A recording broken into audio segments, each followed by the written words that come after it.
मैंने अपने ससुराल वालों से यहाँ तक कि अपने रिश्तेदारों से भी लड़ झगड़ कर अपनी बेटी को स्कूल भेजा था। वो लोग तो उसकी पढ़ाई के खिलाफ थे, लेकिन कुछ दिनों से उसकी हरकतें बहुत अजीब लग रही थी। मैं पूरा दिन बातें सुनती, पर फिर भी उसे स्कूल रोजाना भेजती, मेहनत करती ताकि उसका खर्चा निकाल सकूं। आज जो चीज़ उसने मेरे सामने रखी, मैं हैरान रह गई। वो स्कूल से आई थी और उस चीज़ को हाथ में पकड़े बैठी थी।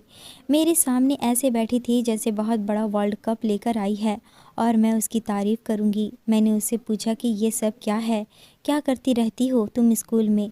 तो उसने कहा कि वह कुछ नहीं करती है, लेकिन मामला गड़बड़ था। ऐसा मामला था कि मैं किसी को बता भी नहीं सकती थी। एक दिन मैं उसके स्कूल चली गई। स्कूल में पूरा सन्नाटा था। मैं सीधे अपनी बेटी के क्लासरूम गई, वह वहाँ पर भी नहीं थी। फिर मैं प्रिंसिपल के ऑफिस की तरफ गई। अंदर से जो आवाज़ आ रही थी, वो आवाज़ मुझे मार डालने के लिए काफ़ी था।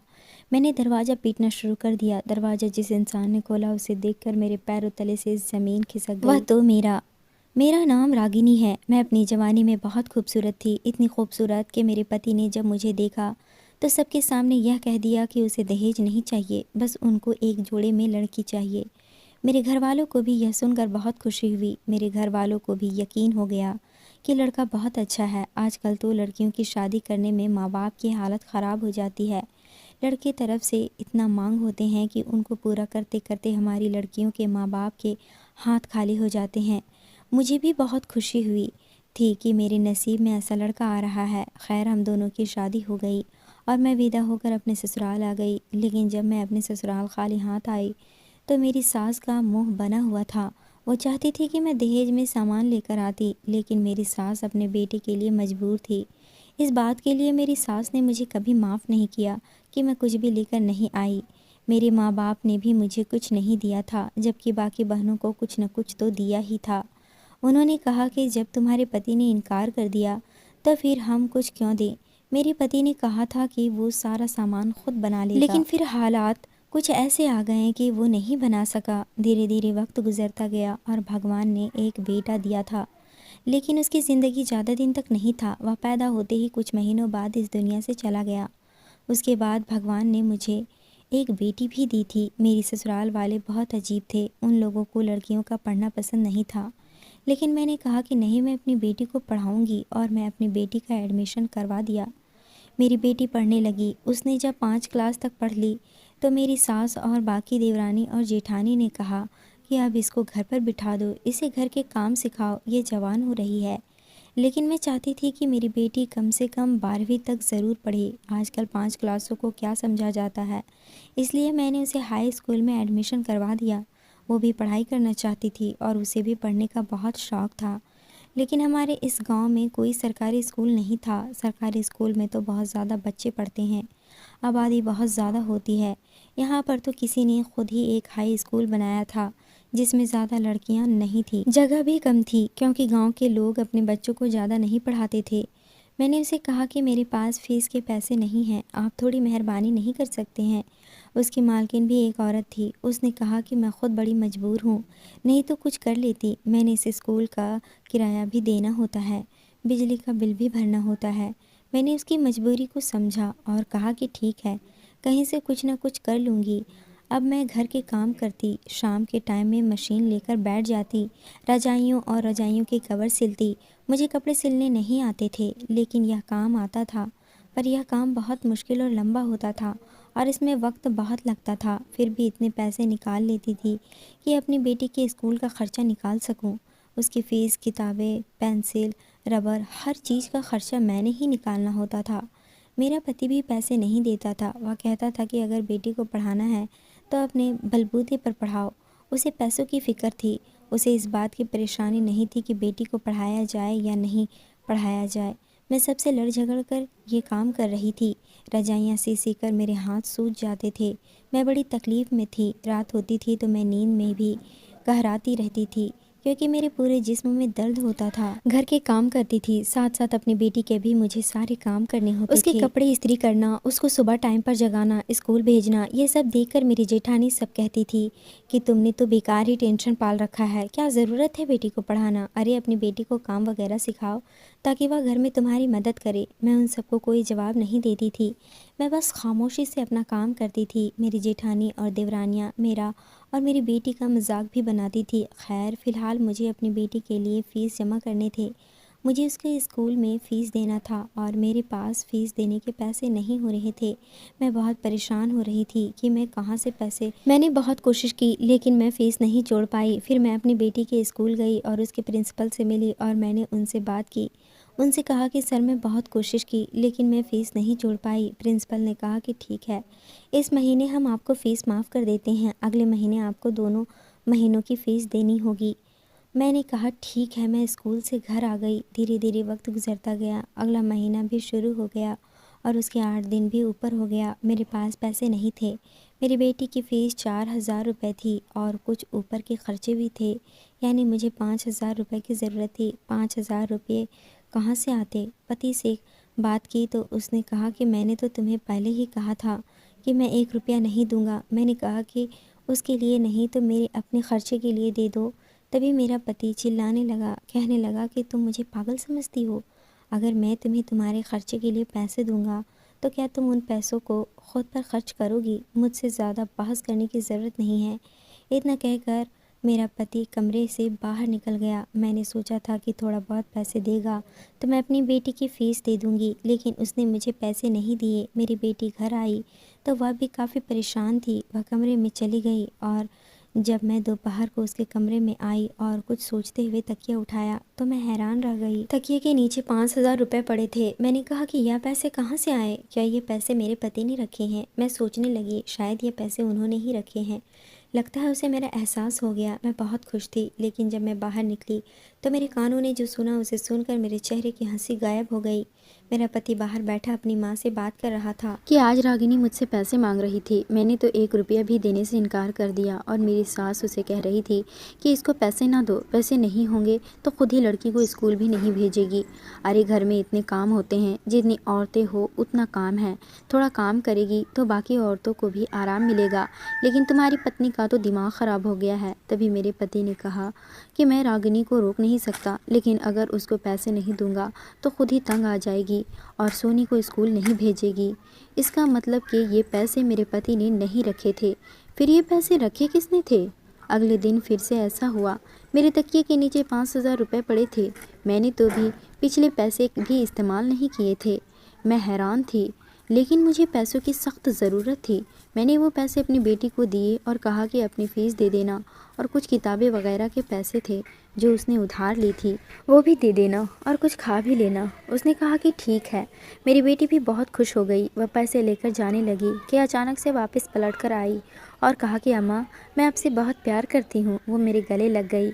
मैंने कहा, मैं भी तुमसे बहुत प्यार करती हूँ मेरी जान, तुम मेरे लिए सब कुछ हो। मैं तुमसे बहुत ज़्यादा प्यार करती हूँ। जानती हो क्यों? क्योंकि तुम्हें मुझे अपनी परछाई नज़र आता है। जो कुछ मुझे नहीं मिला मैं तुम्हें ज़रूर लेकर दूंगी। मैं तुम्हें इसलिए पढ़ाई भी करवा रही हूँ ताकि आगे चलकर तुम्हें किसी का मोहताज ना होना पड़े। वक्त आने पर तुम अपनी ख्वाहिश खुद पूरा करो। फ़िलहाल मैं तुम्हारे छोटे छोटे ख्वाब भी पूरे करूँगी। उसने कहा कि अम्मा, मैं भी आपकी मदद करूँगी और मैं आपकी मदद कर सकती हूँ। मैं हैरान हुई कि वह ऐसा क्यों कह रही है। भला वो मेरी मदद कैसे कर सकती थी? खैर, मैंने अपने सर को झटका। मुझे लगा कि ऐसे ही प्यार मोहब्बत में आकर कह दी हो। मैंने कहा, देखो सोनी, बेटी माँ की सबसे अच्छी दोस्त होती है। माँ की हर सुख दुख में बेटी ही तो खड़ी होती है। मैंने कहा, चलो बहुत हो गई बातें, तुम अपने स्कूल जाओ। सोनी स्कूल चली गई। मैंने भगवान का शुक्र अदा की, चलो जो ज़रूरत थी वो तो पूरी हो गई। पर ये पैसे कहाँ से आ रहे थे? इस घर में ऐसा कोई भी नहीं था जो मेरी मदद करता। मेरा एक जेठ था जिसकी मुझ पर बुरी नज़र थी, क्योंकि मैं घर में सबसे ज़्यादा खूबसूरत थी। जब मैं शादी करके आई थी तो वो मेरी ज़रूरत से ज़्यादा ही तारीफ़ करता था। मैं समझती थी कि शायद उसका अंदाज़ ही यही हो और वो सबके साथ इसी तरह से पेश आता हो। पर फिर मुझे पता चला कि ऐसा वैसा कुछ नहीं है। वो सिर्फ मेरे साथ ही इस तरह से पेश आता था। फिर ये बात मेरे पति तक पहुंच गई। मेरे पति ने कहा कि तुम उनसे दूर ही रहना। ये ऐसे ही खूबसूरत लड़कियों को देखकर उनके साथ इस तरह की हरकतें करते रहता है और बहाने बहाने से बातें करता है, क्योंकि इसकी अपनी पत्नी बहुत ज़्यादा मोटी है। जब मेरे पति ने ऐसा कहा तब से मैं उससे दूर ही रहती थी, लेकिन कभी कभी वो मेरे हक़ में बोलता था। मुझे लगा कि शायद वो ही यह सब कुछ कर रहा होगा, लेकिन वह इतना अच्छा नहीं था कि मेरे लिए 10,000 रुपये निकाल के रखता। वह तो अपनी पत्नी को खुद पैसे नहीं देता था, तो मुझे कहाँ से देता। उसे मुझसे कोई मतलब तो हो सकता था, लेकिन मेरे लिए उसके दिल में इतनी वफादारी नहीं हो सकती थी। फिर ये सब क्या हो रहा था, और असल हैरान मैं तब हुई जब तीसरे दिन भी मेरे तकिए के नीचे 5,000 रुपये पड़े थे। अब मैं अपने कमरे में नज़र रखने लगी, क्योंकि कोई ना कोई तो था जो वहाँ पर ये पैसे रखता था। मैंने सारे काम अपने कमरे के पास बैठकर ही किए, बर्तन और कपड़े भी बाहर ही बैठकर धोई, लेकिन मैंने किसी को अपने कमरे के अंदर जाते हुए नहीं देखा। मेरे कमरे में सिर्फ मेरी बेटी गई थी, और वो भी स्कूल से आने के बाद, और पूरा दिन वहाँ कोई नहीं गया था। फिर शाम को मैंने देखा तो वहाँ पर फिर 5,000 रुपये पड़े थे। इसका मतलब ये पैसे मेरी बेटी ने रखे थे। पर मेरी बेटी इतने पैसे कहाँ से लेकर आ रही थी? कहीं मेरी बेटी चोरी तो नहीं कर रही थी? क्योंकि इतने पैसे तो वह चोरी करके ही ला सकती थी, वो इस काबिल थी नहीं कि कमा कर लाती। मैं बड़ी परेशान हो गई। मैंने उसकी इतनी अच्छी परवरिश करने की कोशिश की थी, कहीं वो दूसरी तरफ तो नहीं निकल गई थी। मैंने एक दिन प्यार से उसे अपने पास बिठाया और पूछा कि सोनी, क्या तुमने मेरे तकिए के नीचे पैसे रखे थे? मेरे ऐसे पूछने पर वह मेरी तरफ अचानक से देखी। उसका सर झुका हुआ था, उसका चेहरा बता रहा था कि यह पैसे उसने ही रखे थे। मैंने कहा, सोनी, मैं तुमसे कुछ पूछ रही हूँ, जवाब दो मुझे। उसने कहा, हाँ अम्मा, यह पैसे मैंने ही रखे हैं। यह सुनकर तो जैसे मेरे पैरों तले से ज़मीन खिसक गई। मैं सोच भी नहीं सकती थी कि सोनी चोरी भी कर सकती है। खैर, मैं अपने आप को संभाला और कहा, सोनी, तुमने यह पैसे कहाँ से लाए, और यह पैसे तकिए के नीचे क्यों रखा? वह कहने लगी, अम्मा, मैं आपकी मदद करना चाहती थी। पैसों को लेकर आप बहुत परेशान थी कुछ दिनों से। मैंने कहा, पर तुम यह पैसे कहाँ से ला रही हो? उसने कहा कि मैंने ये पैसे खुद कमाए हैं। मैंने कहा कि पर तुम करती क्या हो? उसने कहा कि यह नहीं बता सकती, पर ये पैसे मैंने कमाए हैं, ये मेरे कमाए हुए पैसे हैं। मेरी बेटी अब जवान हो रही थी, खूबसूरत हो रही थी, कमसिन थी, लेकिन बेवकूफ़ नहीं थी। अपनी उम्र से ज़्यादा बड़ी थी, क्योंकि इस घर में उसने अपनी माँ को अपने बाप से मार खाते हुए भी देखा था, अपनी दादी से बातें सुनते हुए भी देखा था। उसके अंदर कोई अपना बचपना नहीं था, इतनी मासूम नहीं थी। और ये तो मैं भी जानती थी कि पैसे कमाना कोई आसान काम नहीं था, और वो भी 5,000 रुपये। मैंने कहा, सोनी देखो, मेरी बात गौर से सुनना बेटा, तुम रोज़ 5,000। अभी मेरी बात मेरे मुंह में थी कि मेरा पति वहाँ पर आ गया। उसने कहा कि क्या बातें हो रही है 5,000 के बारे में? मैंने कहा कि 5,000 रुपये की ज़रूरत है, आप दे सकते हैं। उसे यह सुनते ही बहुत गुस्सा आ गया। मेरे पति ने कहा कि मेरे पास तो 5 रुपये नहीं हैं, और 5,000 की बात करती हो। इतना कहकर वह बिस्तर पर लेट गया। मेरी बात अधूरी रह गई। मेरी बेटी कुछ बोलने लगी, तो मैंने उसे ना का इशारा किया कि कुछ नहीं बोलना। मैं नहीं चाहती थी कि यह बात मेरे पति को पता चले, क्योंकि अगर यह बात मेरे पति को पता चलती तो बहुत बड़ा तूफान आ जाता, और वो सीधा जाकर मेरी सास को बताता, और पूरे गांव में यह बात फैल जाती। पहले मुझे खुद पता करना था कि आखिर बात क्या थी। वैसे यह बात बहुत अजीब थी कि मेरी बेटी स्कूल जाती है तो काम कब करती है, और 5,000 रुपये कमा कर भी लाती है। आखिर वो ऐसा क्या काम करती थी? अब मुझे एक दिन अपनी बेटी का स्कूल जाना होगा, तभी मुझे पता चलेगा कि आखिर सोनी करती क्या है। दूसरे दिन जब सोनी स्कूल गई तो मैं भी घर से निकल गई। मैंने सोच लिया था कि स्कूल जाकर मैं सोनी के प्रिंसिपल से मिलूंगी और उनसे बात करूंगी। अगर कुछ ऐसा वैसा हरकत सोनी कर रही होगी तो मुझे उनसे सुनने को मिल जाएगा। इसलिए मैं जब सोनी के स्कूल गई तो सबसे पहले मैं प्रिंसिपल से मिलने के लिए गई। मैं उसके स्कूल में जाकर प्रिंसिपल से सीधा यह नहीं कहना चाहती थी कि मेरी बेटी यहाँ से 5,000 रुपये कमा कर ला रही है। मैंने प्रिंसिपल से पूछा कि सब कुछ ठीक है ना सर? सोनी ठीक से पढ़ती तो है? उसका रवैया कैसा है? तंग तो नहीं करती है ना किसी टीचर को? मैंने यह सब कुछ इसलिए पूछा था कि अगर कोई बात ही अनोखी बात हुई तो प्रिंसिपल मुझे खुद ही बता देंगी। लेकिन उसने कहा कि सब कुछ ठीक है, आपकी बेटी पढ़ाई में भी बहुत अच्छी है, और सबके साथ उसका रवैया भी बहुत अच्छा है, सबके साथ अच्छी दोस्ती है, अच्छी तरीके से पेश आती है। इसका मतलब कि उनको भी कुछ पता नहीं था। मैं सोनी के स्कूल से घर आई, मैं बहुत परेशान हो गई। लेकिन एक दिन मेरी बेटी के लाए हुए पैसे मेरे लिए एक मुसीबत बन गया। मैं परेशान तो थी ही, लेकिन जब वो पैसे मेरे पति ने देख लिया तो उसने कहा कि तुम्हारे पास तो खुद इतने सारे पैसे हैं, तो फिर तुम मुझसे पैसे क्यों मांगती हो? अब मैं उन्हें क्या जवाब देती? अब मुझे झूठ पे झूठ बोलना पड़ा। मैंने कहा कि जमा किए हुए थे, 3 महीने की फ़ीस नहीं थी, बेटी की फ़ीस के पैसे हैं। मेरे पति ने कहा कि उसकी फ़ीस हो जाएगी, वैसे भी प्रिंसिपल तो तुम्हारी दोस्त है ना। मैंने कहा कि वो मेरी दोस्त नहीं है, वो इस गांव के ज़रूर हैं, लेकिन वह दोस्त नहीं है। यह पैसे वापस करो। मेरे पति ने वो पैसे अपनी जेब में डाल लिए थे और कहा कि मुझे भी फ़िलहाल पैसों की बहुत ज़रूरत है, बाद में मैं वापस कर दूंगा। मुझे पता था कि अब ये पैसे मुझे वापस मिलने वाले नहीं हैं, लेकिन यह जो भी हो रहा था बहुत ज़्यादा अजीब था। मेरे पति ने हमेशा मेरे साथ यही किया था। मुझे अपने पति के बारे में एक और बात भी पता चली थी, जो मैं अपने दिल में ही दबाए बैठी थी। मैंने किसी को नहीं बताया था कि मेरा पति, जो मेरी खूबसूरती देखकर मुझ पर मर मिटा था, जिसने दहेज लेने से इनकार कर दिया था, अब वो मुझसे इतना रूखा क्यों हो गया था।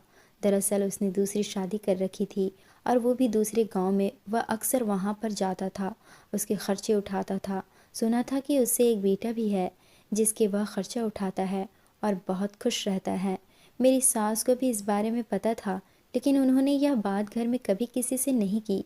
बस वो मुझे देखकर अजीब सा मुस्कुराती थी, जैसे जानती हो कि मेरे कदम तो पहले ही ज़मीन से उखड़ चुके हैं। मुझे जब से यह बात पता चली थी, मेरे लिए तो जीना बहुत मुश्किल होने लगा था। ऐसा लगा था कि मेरी किस्मत ने बहुत ही गंदा मजाक किया हो मेरे साथ। लेकिन एक मेरी बेटी थी, जिसकी वजह से मैं खुद में हिम्मत लाई कि नहीं, अब जो भी है मेरी बेटी है। मेरे लिए इस दुनिया में अगर कोई मेरा अपना था, तो वो अब सिर्फ मेरी बेटी थी। लेकिन मैं बहुत परेशान थी। यह गांव था, यहाँ पर छोटी छोटी बातें बहुत जल्दी फैल जाती है, इसलिए मुझे सोच समझकर कदम बढ़ाना था। दूसरे दिन मैं फिर से जल्दी से घर का काम ख़त्म किया और अपनी बेटी के स्कूल के लिए घर से निकल गई। अब मैंने सोच लिया था कि जो भी करना है मुझे खुद ही पता करना है, इसलिए मैंने सोचा कि देखती हूँ कि मेरी बेटी क्या करती है, क्योंकि वो पैसे तो स्कूल से कमा कर लाया करती थी। पर जब मैं स्कूल गई तो यह बात जानकर हैरान रह गई कि मेरी बेटी तो स्कूल में थी ही नहीं। मैंने उसकी दोस्त से पूछा कि मैं सोनी कहाँ है। मैं उसकी दोस्त को भी अच्छी तरह से जानती थी। उसने कहा कि हमें नहीं पता, अभी तो छुट्टी होने में थोड़ा टाइम था। मैंने कहा कि क्या वो क्लास नहीं आती? तभी इसकी दोस्त ने कहा नहीं, वह तो स्कूल आती है। उसने कहा कि हमारी आखिरी पीरियड की मैडम ने 3 महीने की छुट्टी ली है, तो आखिरी पीरियड खाली होता है, हम उसमें अपनी पढ़ाई करते हैं। वो हमें काम देकर गई है और आखिरी पीरियड में सोनी यहाँ पर नहीं होती है, वह चली जाती है। मैंने कहा कि तुमने यह बात किसी और को बताया? उसने कहा कि नहीं, मुझे सोनी ने बताने से मना किया था, लेकिन वो आखिरी पीरियड में गायब हो जाती है। मैंने कहा कि क्या तुम्हें अंदाज़ा है कि वह इस वक्त कहाँ हो सकती है? उसने कहा कि मुझे नहीं पता। मैं बहुत परेशान हो गई कि मेरी बेटी कहाँ है और उसे कहाँ तलाश करूं। मैं वापस जाने ही वाली थी कि मेरी बेटी की दोस्त ने कहा, आप परेशान ना हो, आप यहीं पर सोने का इंतज़ार कीजिए। छुट्टी होने के वक्त पर वह स्कूल आ जाती है और हमारे साथ ही निकलती है। मेरी बेटी वापस अपने दोस्तों के साथ ही आया करती थी। मैंने कहा कि नहीं, ऐसे उसे पता चल जाएगा कि मैं उसके पीछे आई थी। मैं घर जाती हूँ। मैं घर चली गई और मेरी बेटी छुट्टी के टाइम आ भी गई। उसने फिर से 5,000 रुपये मेरे हाथ पर रख दिया। उसने कहा कि अम्मा, आपने कहा था ना कि तकिए के नीचे नहीं रखना, नहीं तो पापा देख लेते हैं, इसलिए ये मैं आपको दे रही हूँ। मैंने अपनी बेटी को हैरान होकर देखा। उसने कहा कि क्या बात है अम्मा? मैंने कहा नहीं, कोई बात नहीं है।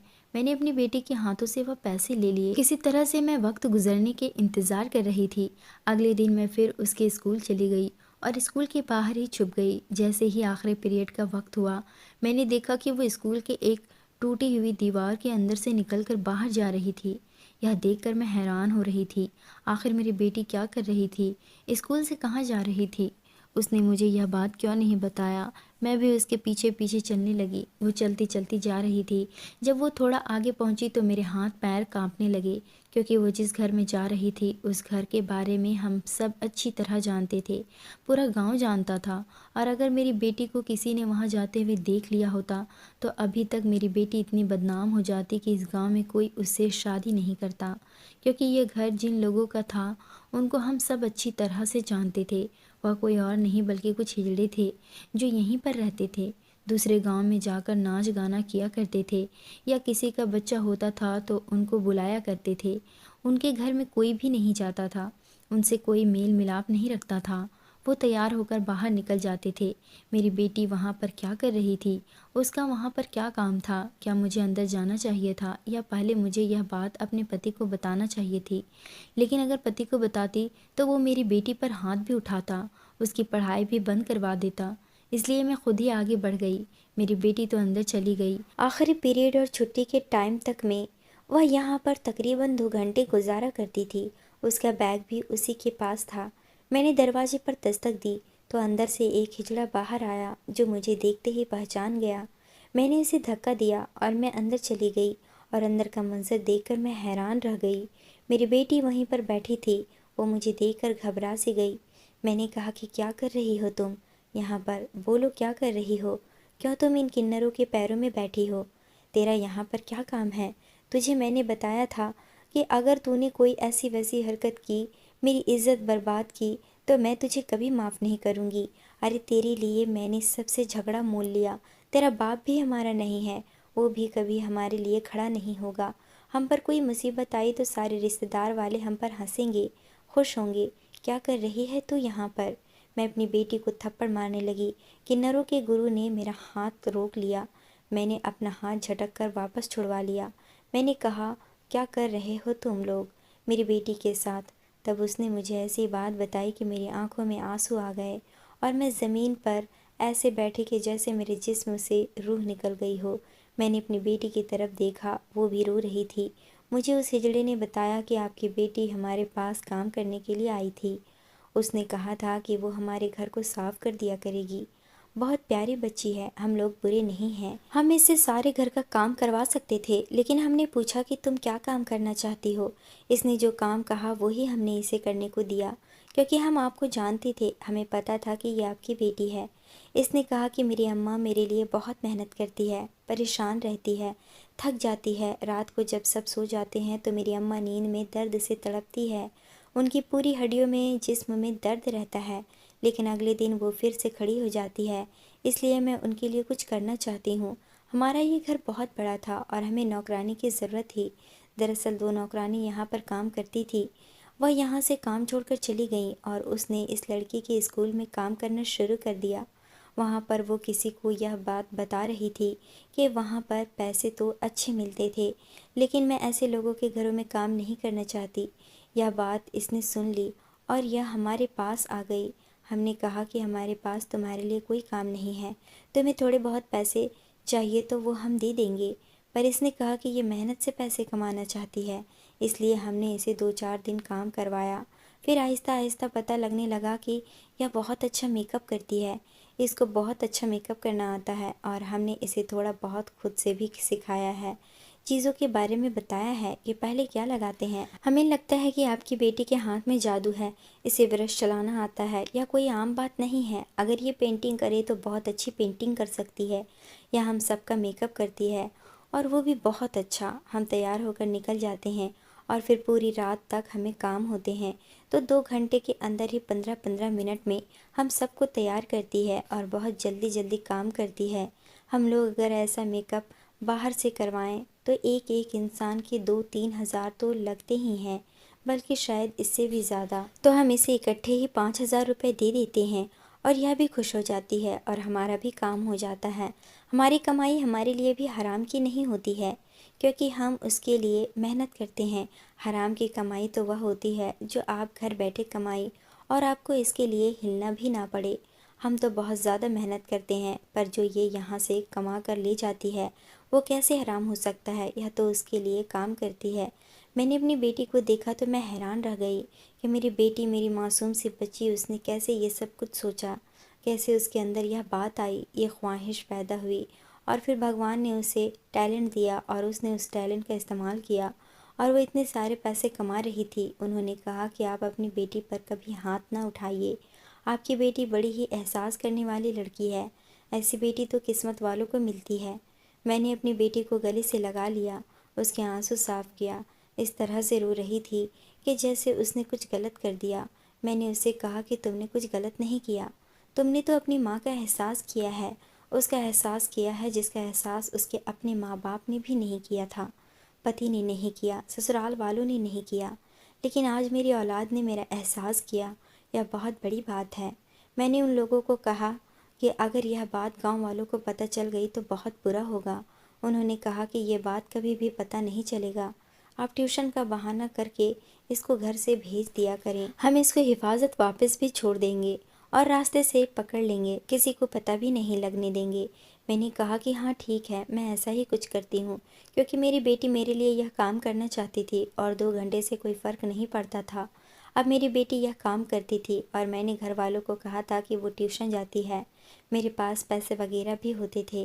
मैं उन्हीं पैसों से अपनी बेटी के लिए चीज़ें लेती थी, कपड़े बनाती थी। मेरी पति की दूसरी शादी के बारे में मुझे पता चल गया था। जब मैंने उससे लड़ाई झगड़ा किया तो वह हमेशा के लिए अपनी दूसरी पत्नी के पास चला गया। मुझे मेरे पति की दूसरी शादी के बारे में पहले से पता था, लेकिन मैं खामोश थी। अब रिश्तेदार वालों को भी पता चल गया। वो लोग बातें तो कह रहे थे, लेकिन उससे मेरे पति को क्या फ़र्क पड़ता था। वह हमेशा के लिए वहीं चला गया। मैं और मेरी बेटी ही अब हम दोनों का सहारा थे। आहिस्ता आहिस्ता हमारे पास इतने पैसे आ गए कि हमने अलग घर ले लिया और मैं वहाँ पर रहने लगी। यह दुख मेरे दिल में हमेशा रहेगा कि मेरा पति दूसरी औरत के साथ था, लेकिन शायद वहीं उसके लिए बेहतर थी। मेरे लिए अब सब कुछ मेरी बेटी थी और मैं अपनी बेटी के साथ ज़िंदगी गुजार रही हूँ। भगवान का शुक्र है कि सब कुछ बिल्कुल ठीक है। ज़िंदगी अच्छी गुजर रही है। मुझे किसी बात की फ़िक्र नहीं है। दोस्तों, उम्मीद करती हूँ आपको हमारी कहानी पसंद आई होगी। कहानी पसंद आई है तो वीडियो को लाइक और चैनल को सब्सक्राइब ज़रूर करें।